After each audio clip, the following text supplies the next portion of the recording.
ذرا سوچئے اگر توبہ نہ ہوتی تو کیا ہوتا؟ اگر صرف یہ ہوتا کہ اگر کسی نے غلطی کی تو وہ پکڑا جائے گا اور اس کی چھوٹ نہیں، سزا مل کر ہی رہے گی، بس سزا ہی سزا ہے اور کوئی راستہ نہیں، سوچئے ہمارا کیا بنتا؟ ہم میں سے کون پھر کامیاب ہوتا؟ کوئی بھی نہیں۔ تو اس لیے ہمیں اس نعمت پر بھی اللہ کا شکر ادا کرنا چاہیے کہ اللہ نے ہمارے گناہوں اور غلطیوں اور کوتاہیوں سے نکلنے کے لیے توبہ کا دروازہ کھول دیا۔ اور یہ کب تک کھلا ہے؟ معلوم یغرغر، جب تک انسان پر موت کی بے ہوشی طاری نہیں ہو جاتی، اور جب تک کہ سورج مغرب سے طلوع نہیں ہو جاتا۔ توبہ کا دروازہ کھلا ہے، کھلا ہے، کھلا ہے۔ دن کو پلٹیں، رات کو، جب چاہیں اس سے داخل ہوں، ہر وقت کھلا ہے۔ کتنی بڑی نعمت ہے، کتنی بڑی اللہ کی رحمت اور برکت ہے کہ اس نے ہمیں چانس دیا ہوا ہے۔ زندگی کے ہر لمحے میں چانس ہے پلٹنے کا، یہ ہم پر ہے کہ ہم پلٹتے ہیں یا نہیں۔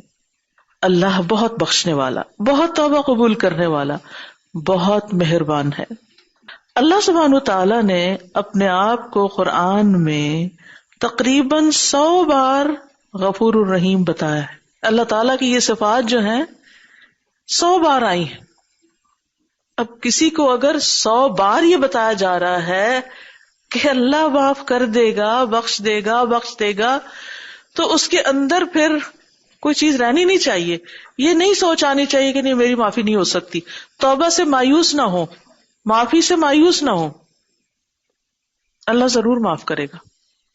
اب دیکھیں کہ اللہ تعالیٰ کے بہت سی صفات اور نام ہیں نا، قرآن مجید میں آتے ہیں، لیکن اس نام کی اتنی زیادہ ریپیٹیشن کیا بتاتی ہے؟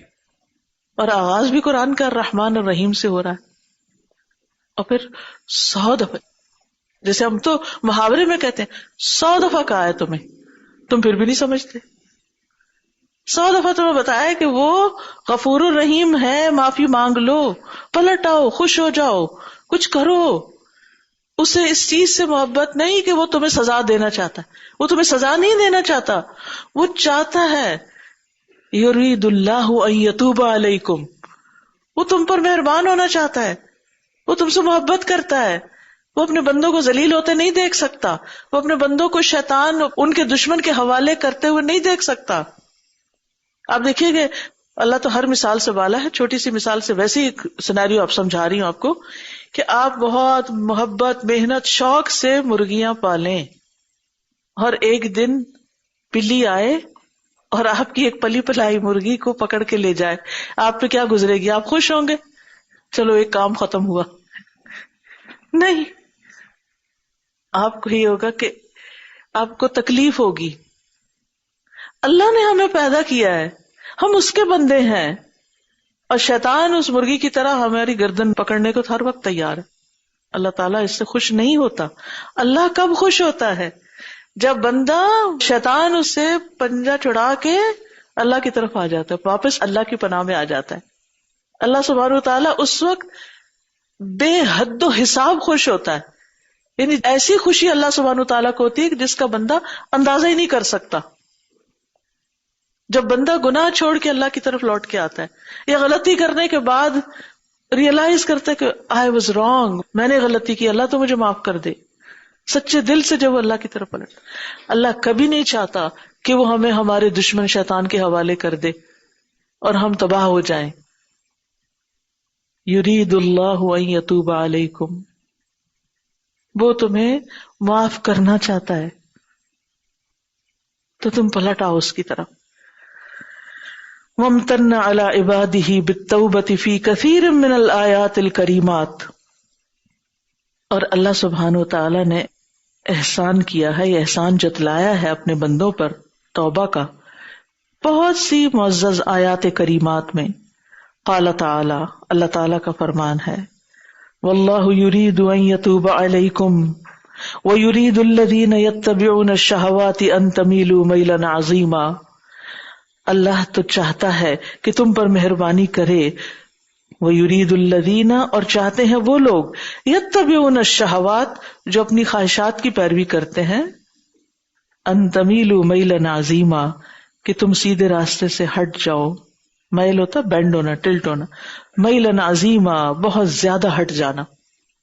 یعنی جو لوگ خود بھٹکے ہوئے ہیں خود تمہیں بھی اپنا ساتھی بنانا چاہتے ہیں. وہ کیا چاہتے ہیں؟ تم بھی ان کے ساتھ مل جاؤ. لیکن اللہ چاہتا ہے کہ نہیں، تم میری طرف واپس آ جاؤ، چاہے سب کو چھوڑ کر آنا پڑے. تو بعض اوقات ہوتا ہے ہمیں سارے دوست چھوڑنے پڑتے ہیں، ہمیں اپنی فیملی سے دور ہونا پڑتا ہے، ہمیں اپنے محبوب ترین کام چھوڑنے پڑتے ہیں کیونکہ وہ اللہ کو پسند نہیں. اور اللہ کو کیوں نہیں پسند؟ کیونکہ وہ چیز ہمارے لیے ہارمفل ہے. اللہ تعالیٰ نے ہم پہ جو پابندیاں لگائی ہیں نا، یہ نہ کرو، زنا کے قریب نہ جاؤ، فحاشی کے قریب نہ جاؤ، نشے کی حالت میں نماز کے قریب نہ جاؤ، جو شروع کی آیت تھی. تو وہ کیوں چاہتا ہے کہ ہم قریب بھی نہ جائیں اس کے؟ کیونکہ اس کو پتا ہے کہ اگر ہم قریب گئے تو ہم پھنس جائیں گے، اور پھر اس میں ہماری ہلاکت ہے. کہیں جان کی ہلاکت ہے، کہیں مال کی، کہیں عقل کی، کہیں نسب کی، کہیں کسی اور چیز کی.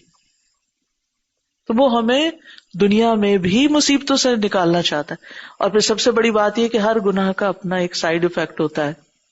وہ گناہ کی ایک لذت ضرور ہوتی ہے وقتی طور پر، نفس چاہتا ہے اس کو بار بار کرے، کوئی بھی غلط کام اس کو کر کے ایک مزہ آتا ہے. وہ ہمارا جو حیوانی نفس ہے نا، وہ خوش ہوتا ہے اس وقت. لیکن اللہ کو پتا ہے کہ اس خوشی کے بعد جو تکلیف آنے والی اس بندے پر وہ بہت ہی بری ہوگی. تو بہتر ہے کہ نہ ہی جائے اس طرف. تو وہ ہمیں روکتا ہے اس سے، نہیں جاؤ ادھر، نہیں جاؤ.